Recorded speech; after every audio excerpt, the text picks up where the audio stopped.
Hello everyone, तो कैसे हैं आप सब। आज की वीडियो में बात करने वाले हैं क्लास 12 हिस्ट्री के मोस्ट इंपोर्टेंट टॉपिक्स की। तो आपकी फर्स्ट बुक है हिस्ट्री की, ठीक है। आपके 3 बुक है, तो फर्स्ट बुक के जितने भी इंपॉर्टेंट टॉपिक निकलते हैं, ठीक है, उनको हम आज की इस वीडियो में डिस्कस करने वाले हैं, ठीक है। आपके 4 चैप्टर है फर्स्ट बुक में, चारों में से जो भी आपके इंपॉर्टेंट टॉपिक है उसको आज हम कवर करने वाले हैं, ठीक है। तो इन टॉपिक को आप जरूर करके जाना अपने एग्जाम में, ठीक है, क्योंकि इनसे हाईली चांस रहते हैं आपके एग्जाम में आने के लिए क्वेश्चन, ठीक है, इन टॉपिक से। तो बिना टाइम वेस्ट के स्टार्ट करते हैं आज की इस वीडियो को। तो आपको जो हड़प्पा सभ्यता वाला चैप्टर है, तो उसमें काफी एक इंपॉर्टेंट टॉपिक है जल निकासी व्यवस्था, ठीक है। जल निकास प्रणाली क्या किस प्रकार की थी वहां पर हड़प्पा सभ्यता के अंदर, ठीक है। जो क्वेश्चन कई बार आपसे 3 मार्क्स से पूछ लिया जाता है, तो आप कैसे लिखोगे इसका आंसर, तो उसको आप उसको देखते हैं, ठीक है। तो हड़प्पा सभ्यता की अनूठी विशेषताओं में से क्या थी, जल निकास प्रणाली थी, ठीक है। तो उसमें आप क्या लिखोगे भाई, सड़कों और गलियों को लगभग ग्रिड पद्धति में बनाया गया था। इसमें क्या होता है कि समकोण पर काटती थी, ठीक है। सड़कें और जो गलियां हैं क्या एक दूसरे को समकोण पर काटती थी। हड़प्पाई भवनों को देखकर ऐसा लगता है कि पहले यहाँ पर नालियाँ बनाई गई, ठीक है, फिर उसके साथ यहाँ पर गलियाँ बनाई गई, फिर उसके बाद के गलियों के अगल बगल यहाँ पर आवास बनाए गए, नहीं मकान बनाए गए, ठीक है ना। और जो सब प्रत्येक घर का जो गंदा पानी है नालियों के जरिए ही बाहर जाता था, ठीक है। और ये जो नालियाँ हैं बाहर जाकर बड़े नाले से मिल जाती थी, जिससे जितना भी पानी है नगर का वो बाहर चले जाता था, ठीक है। समझ गए यहाँ तक। तो ये क्या थी, जल निकास प्रणाली है कहा गया हड़प्पा सभ्यता की, ठीक है। आपको मेन पॉइंट यहाँ पर ध्यान रखना है कि सड़क और जो गली थी दूसरे को समकोण पर काटती थी, ठीक है, ग्रिड पद्धति बनाई गई थी। और यहाँ पर क्या है, पहले नाले को बनाया गया, उनके साथ फिर गलियाँ बनाई गई, फिर उसके अगल बगल मकान बनाए गए, ठीक है। और जो प्रत्येक घर का गंदा पानी था वो नालियों से बाहर जाता था, ठीक है। और उसके बाद क्या है, और जो नालियों का पानी बाहर जाकर बड़े नाले में से वो मिल जाती थी नालियाँ, ठीक है, जिससे जितना भी सारा पानी है वो नगरों से बाहर चले जाता था, ठीक है। तो इस प्रकार को क्या आपको बताना है, जल निकास प्रणाली बतानी है हड़प्पा सभ्यता में किस प्रकार की थी, ठीक है ना। अगला हमारा टॉपिक आता है हड़प्पा सभ्यता का पतन, ठीक है, कि हड़प्पा सभ्यता का अंत कैसे हो गया, ठीक है। तो इससे आपका 8 मार्क्स का क्वेश्चन आ जाता है कई बार, या 3 मार्क्स में आपसे 3 पॉइंट पूछ लेंगे, तो किस प्रकार से भी क्वेश्चन आ सकता था, आपको बस पता होना चाहिए, ठीक है, आपको क्या लिखना है। तो इसमें क्या माना जाता है कि भाई जो हड़प्पा सभ्यता का अंत है वो प्राकृतिक आपदा के कारण हो गया, जिसमें क्या भूकंप आ गया होगा, ठीक है। जो सिंधु नदी का रास्ता बदल गया होगा, जिससे वो अपना, क्योंकि नदी घाटी के पास बसी सभ्यता थी, ठीक है, वहाँ पर इनका क्या भरण पोषण होता था। सिंधु नदी में रास्ता बदलना, ठीक है, जलवायु परिवर्तन के कारण। मान लो पहले ये किसी जलवायु में रहते थे, ठीक है, वो उनके लिए अनुकूल स्थिति थी, ठीक है, जिसमें वो रह पाते थे। लेकिन जलवायु परिवर्तन हो गया, ठीक है, वो उसमें रह नहीं पाए, जिसकी वजह से क्या सभ्यता का अंत हो गया, वनों की कटाई के कारण और आर्यों के आक्रमण के कारण, ठीक है। तो ये क्या है, कुछ पॉइंट आप लिख सकते हो कि जिससे हड़प्पा सभ्यता का पतन हुआ है, ठीक है ना। कि आर्यों का आक्रमण की वजह से क्या हुआ, आर्यों के आक्रमण की वजह से क्या हुआ कि हड़प्पा सभ्यता का अंत हो गया। तो आप इन पॉइंटों को एक्सप्लेन कर सकते हो अपने वर्ड्स में, ठीक है ना। तो इन चारों को भी अगर आप कर दोगे तो और भी 1-2 पॉइंट आपके बुक में दे रखे, तो उसको भी इसमें इंक्लूड कर सकते हो, ठीक है। अब आगे हम बात करते हैं एक और इम्पोर्टेंट टॉपिक जिसका नाम है कनिंघम का भ्रम, ठीक है। तो ये भी आपके एग्जाम में आ जाता है भी कनिंघम कौन था, कनिंघम का भ्रम क्या है, ठीक है। तो कनिंघम कौन था, तो कनिंघम भारतीय पुरातत्व सर्वेक्षण विभाग का पहला डायरेक्टर जनरल था, ठीक है। जो अलेक्जेंडर कनिंघम है, इनको क्या भारतीय पुरातत्व का जनक भी कहा जाता है, ठीक है ना। तो कनिंघम ने क्या करा, 19वीं शताब्दी के मध्य में क्या करा था, पुरातात्विक खनन आरंभ किया था, ठीक है, खुदाई चालू करी थी। और ये लिखित स्रोतों का क्या अधिक प्रयोग करते थे, पसंद करते थे, ठीक है। तो ये था कनिंघम के बारे में, कनिंघम कौन था, ठीक है। आपको इतना बता देना है कि ये पहले क्या थे, हाँ, भारतीय पुरातत्व सर्वेक्षण के पहले डायरेक्टर जनरल थे। इनको भारतीय पुरातत्व का जनक भी कहा जाता है, और ठीक है। और इनको क्या लिखित स्रोतों का प्रयोग अधिक पसंद करते थे, ठीक है, इतिहास का निर्माण करने के लिए। समझ गए यहाँ तक। अब बताओगे भाई भ्रम क्या था इनको, ठीक है। तो अब हम यहाँ पर बात करेंगे भाई कनिंघम को भ्रम क्या हुआ था, ठीक है। तो यहाँ पर क्या था, अलेक्जेंडर कनिंघम को क्या एक अंग्रेज अधिकारी ने जब हड़प्पाई मूर दिखाई, ठीक है। लेकिन जो कनिंघम थे वो समझ ही नहीं पाए कि भाई जो मुहर उसको दिखाई गई है कितनी पुरानी है, ठीक है। तो कनिंघम ने क्या करा, उस जो मुहर उसको दी गई थी अंग्रेज द्वारा, ठीक है, अंग्रेज अधिकारी द्वारा, तो उसने उस कालखंड से जोड़ दिया, ठीक है, जिसके बारे में उसको जानकारी थी, ठीक है। तो अब ये कितनी पुरानी थी उसको नहीं पता, ठीक है, जिस कालखंड के बारे में उसको जानकारी थी उसने उससे जोड़ दिया, ठीक है। लेकिन वही थी तो पुरानी मुहर, ठीक है। अब क्या होगा, उसके महत्व को समझ ही नहीं पाए कि वो मुहर कितनी पुरानी है। तो इस प्रकार से क्या कनिंघम ने सोचा कि ये मुहर है भारतीय इतिहास का जो मुहर है, कनिंघम ने सोचा कि ये मुहर भारतीय इतिहास का प्रारंभ गंगा घाटीपन पे पहले शहरों से संबंधित है, ठीक है। उन्होंने क्या सोचा कि जो उनको मूर्त दिखाई गई है किससे संबंधित है, जो गंगा घाटी में पनपे पहले शहर थे उनसे संबंधित है, जबकि ये मूर्तियाँ गंगा घाटी के शहरों से भी पहले की थी, ठीक है, हड़प्पा सभ्यता के टाइम की थी, ठीक है ना, समझ गए यहाँ तक। इन्होंने क्या सोचा कि जो गंगा घाटी में जो पहले शहर पनपे हैं, ठीक है, तो उससे संबंधित क्या ये मुहर है, लेकिन ऐसा नहीं था। तो ये क्या था, इनका भ्रम था, ठीक है। तो ये क्या हो गया, आपका फर्स्ट चैप्टर हो गया। फर्स्ट चैप्टर से आपके क्या इन टॉपिक्स के आने के चांसेस है, तो इनको आप जरूर पढ़ लेना, ठीक है। इसकी पीडीएफ मैं आपको टेलीग्राम ग्रुप पर दे दूंगा, तो वहां से आकर आप क्या इसको ले सकते हो। अब आगे हम बात करेंगे सेकंड चैप्टर की, जिसमें आपका एक पहले ही आप स्टार्टिंग में जब बुक खोलते हो तो आपका टॉपिक आ जाता है, ठीक है। तो इसमें टॉपिक कौन सा आपका, 6वीं शताब्दी ईसा पूर्व को एक परिवर्तनकारी काल क्यों माना जाता है, ठीक है। तो ये क्वेश्चन आपका 3 मार्क्स का बनता है, ठीक है, तो आपको पता होना चाहिए।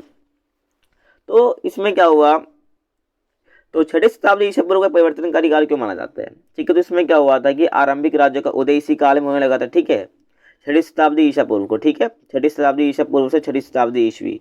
तो इस काल, ये जो काल है, इसको एक परिवर्तनकारी काल क्यों माना जाता है कि इसमें आरंभिक राज्यों का उसमें उदय होने लगा था, ठीक है, उत्पन्न होने लगे थे, इसमें नगरों का उदय होने लगा था, लोहे का बढ़ता प्रयोग। अब आपको पता हो, जो भाई हड़प्पा सभ्यता थी, ठीक है, वहाँ पर क्या लोहे के बारे में जानकारी नहीं थी, लेकिन जब ये काल आया 6वीं शताब्दी ईसा पूर्व वाला, तो उसमें क्या लोहे का प्रयोग होने लगा, लोहे की धातुएं बनने लगी, ठीक है, लोहे की मुद्राएं बनने लगी, समझिए यहाँ तक।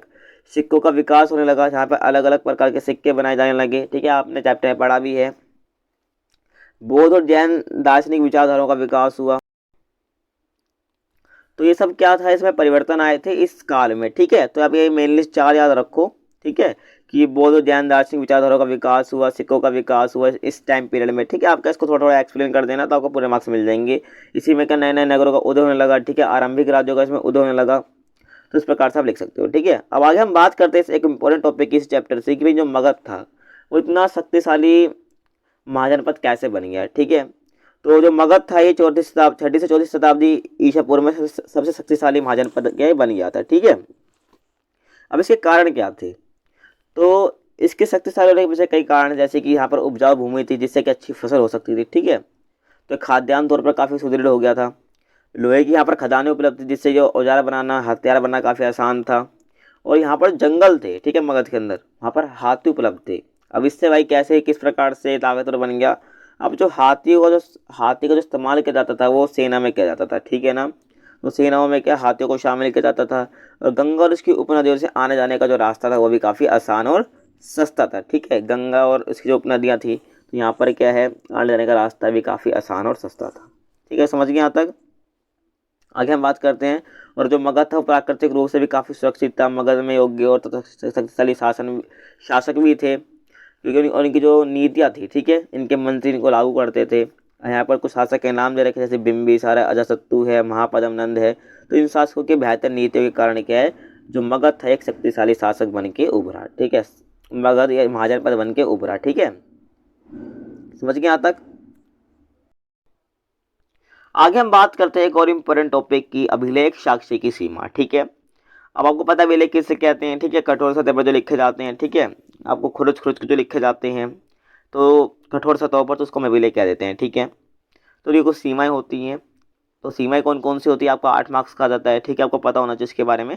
तो इसमें क्या होता है, अक्षरों को हल्के ढंग से उत्कीर्ण उन्होंने, ठीक है, जो भी लिखे जाते हैं, तो उसके जो अक्षर हैं वो काफ़ी हल्के ढंग से क्या लिखे जाते थे, ठीक है, लिखे होते हैं, जिसकी वजह से उसको समझने में परेशानी आती है। अभिलेखों का नष्ट होना, कुछ कुछ अभिलेख भाई नष्ट हो जाते हैं, ठीक है, कुछ पार्ट हमारे पास उपलब्ध है उसके, तो हमें जो पूरा पूरा अर्थ वो बताना पता नहीं चल पाता, जो उसमें बताना जो अभिलेख है, ठीक है, मान लो कोई पूरा अर्थ, उससे क्या आधा अर्थ पता चलता है अगर उसको कोई अभिलेख नष्ट हो जाते हैं, ठीक है। अभिलेख पर जो अक्षर हैं, ठीक है, अक्षर क्या वो लुप्त हो जाते हैं, कुछ अक्षर लुप्त हो जाते हैं, तो ये उसकी सीमा में आएगा। कुछ अभिलेख सुरक्षित नहीं बचे, ठीक है, अपने कालांतर में जो अभिलेख है वो नष्ट हो गए, ठीक है।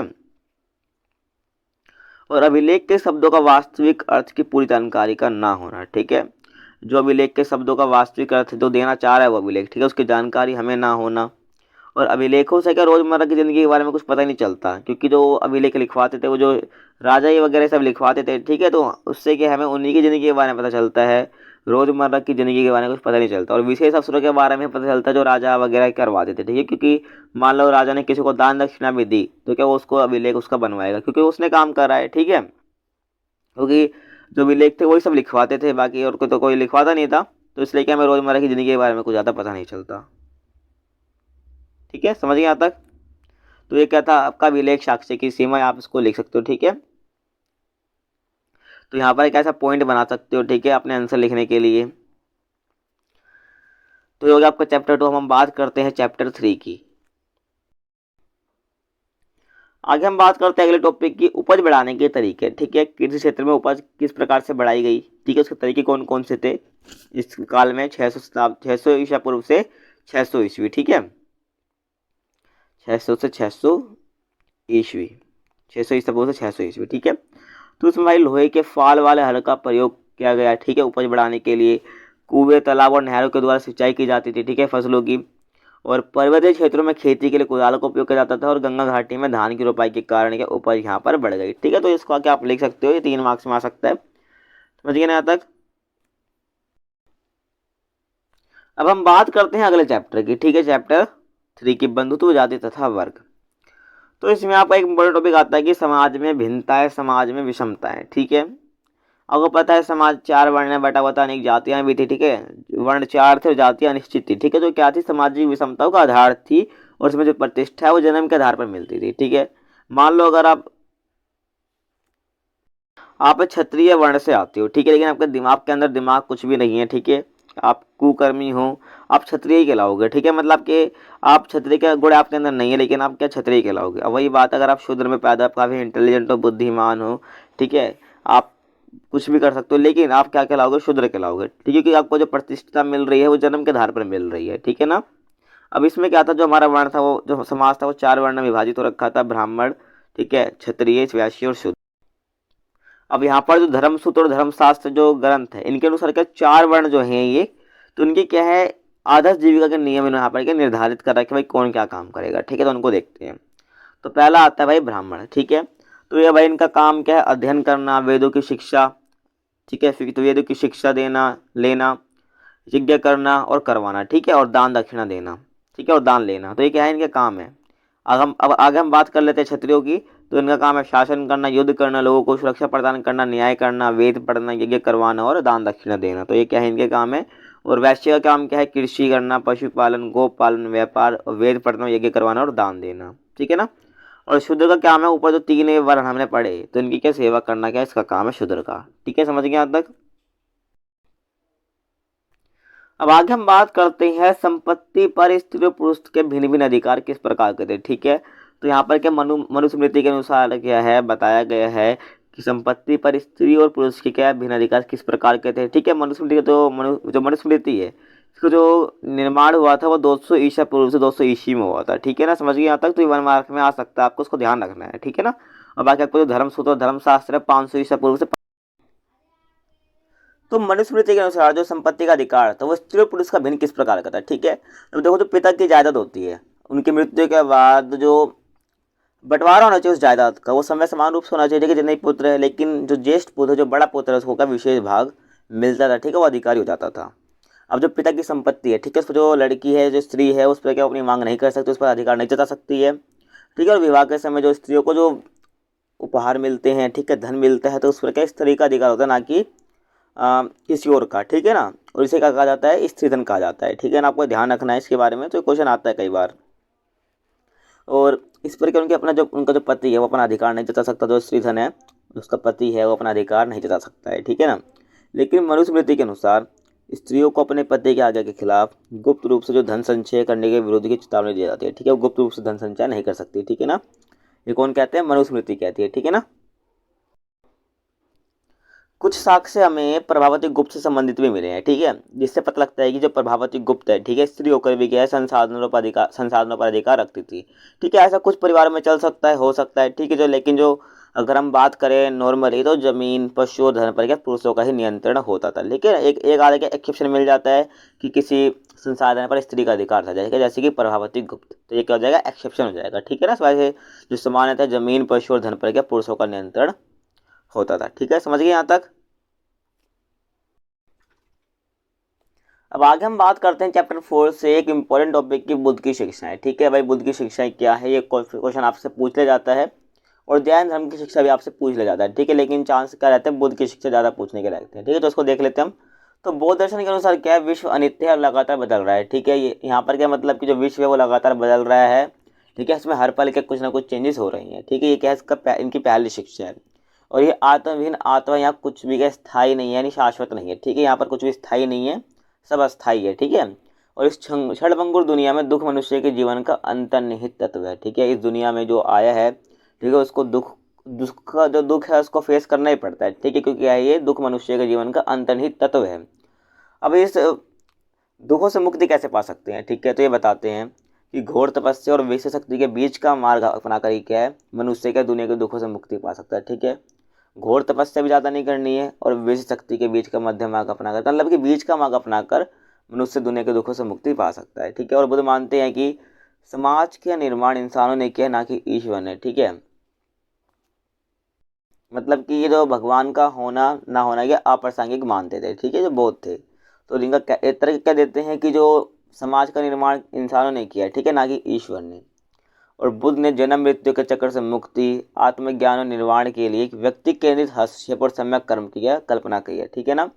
बुद्ध ने कहा भाई जन्म जन्म मृत्यु के चक्कर से मुक्ति के लिए और आत्मज्ञान निर्वाण का मतलब होता है अहम शक्ति का खत्म हो जाना, ठीक है। तो निर्वाण के लिए व्यक्ति केंद्रित हस्तक्षेप, ठीक है, और सम्यक कर्म की कल्पना करी है, ठीक है। आगे हम बात करें तो भाई निर्वाण का मतलब मैंने आपको बताया चुका हूँ, ठीक है, अहम और इच्छा का खत्म हो जाना, जिससे ये गृह त्याग करने वालों के दुख के चक्कर का अंत हो सकता है, ठीक है ना। और बौद्ध परंपरा के अनुसार अपने शिष्यों के लिए उनका अंतिम निर्देश क्या था बौद्ध का, कि तुम सब अपने लिए खुद की ज्योति बनो, ठीक है, क्योंकि तुम्हें क्या खुद ही अपनी मुक्ति का रास्ता ढूंढना है, ठीक है। तो ये उन्होंने क्या अंतिम निर्देश दिया था बौद्ध ने, ठीक है, अपने शिष्यों को। तो ये क्या होगी, बौद्ध की शिक्षा हो गई, ठीक है ना। समझिए यहाँ तक। तो आपके जितने भी इंपॉर्टेंट टॉपिक हैं आपके फर्स्ट बुक से वो मैं आपको करा दिए हैं, ठीक है। तो उनको आप जरूर पढ़ लेना, बाकी इसकी पीडीएफ मैं आपको टेलीग्राम पर भी दे दूंगा। तो मिलते हैं आपसे अगले वीडियो में किसी और टॉपिक के साथ, तब तक के लिए जय हिंद जय भारत।